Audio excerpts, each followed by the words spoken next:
मध्ये सहभागी होणार, नक्की काय परिस्थिती? आम्ही कुठेही सहभागी होत नाही. आमचे कोणी आमदार खासदार फुटणार नाही. आणि पक्ष म्हणून परवाच्या दिवशी आमची सगळे खासदार आमदारांनी जे निवडणुकीला उभे राहिलेल्या सगळ्या लोकांची बैठक झाली होती.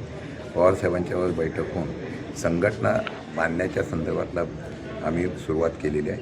मला वाटतं की आता महाराष्ट्रामध्ये आम्ही पक्ष मजबूत करण्यासाठी प्रयत्न करतो आहे. त्यामुळे बाकीच्या सगळ्याच आता चर्चा थांबवलेल्या आहेत. त्यामुळे मला वाटत नाही की कोण कुठे जातं आहे कोण कुठे जातं आहे ह्या बातमीमध्ये काही तथ्य नाही. पक्ष नेतृत्वाबद्दल जो काय आता एक नाराजी सूर आहे, म्हणजे तटकरे, प्रफुल्ल पटेल वगैरे, दिलीप वळसे पाटील वगैरे, काय परिस्थिती आहे त्यांच्या नेतृत्वाबद्दल? पक्षात त्यांना विचारलं, माझ्या पक्षात मला नाही विचारा. तरी सुद्धा मी मला कालही बोललो विलिनीकरणाच्या बाबतीमध्ये आमच्याकडून चर्चा होणार नाही.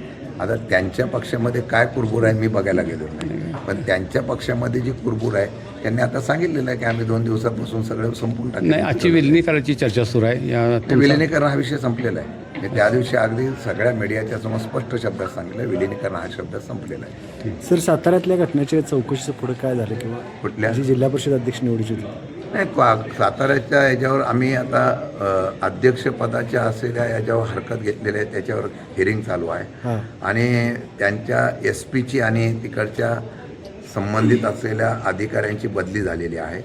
आणि आम्ही त्या सर्व गोष्टीमध्ये आम्ही कोर्टामध्ये अपील केलेलं आहे. आता कोर्टामध्ये त्याच्या हिअरिंग होईल. कोर्टामध्ये काय निर्णय लागेल ते बघता येईल. मतदार पुनर्निरीक्षण यादी नाही, 2029च्या विधानसभेच्या पूर्वतयारीपेक्षा संघटना तर 2029चं तरुण करतोय, परंतु SIRची अति योजना आणलेली आहे. इतर राज्यामध्ये ज्या 2 राज्यामध्ये ज्या पद्धतीने मतदार यादीमधली नावं कमी झालेली आहेत त्याची काळजी घेण्यासाठी आम्ही आता BLA नेमायचं वगैरे अशा सूचना केलेल्या आहेत. कारण निवडणुका आता लोकशाही होत नाही. लोकांच्या मताचा स्वातंत्र्याचा अधिकार काढून घेतलेला आहे. तुमचं मत नक्की तुम्ही दिलेल्या लोकांना जातं का याच्यावर शंका निर्माण होते. परंतु आता मतं देण्यासाठी विरोधकांची नावच कट करायची अशी चर्चा पश्चिम बंगाल वगैरे या ठिकाणच्या असलेल्या अनेक राज्याच्या निवडणुकीमध्ये पाहायला मिळालेली आहे. म्हणून त्याची काळजी आपण घ्यावी म्हणून अशा प्रकारची बैठकीमध्ये आम्ही सूचना करतो. धन्यवाद सर.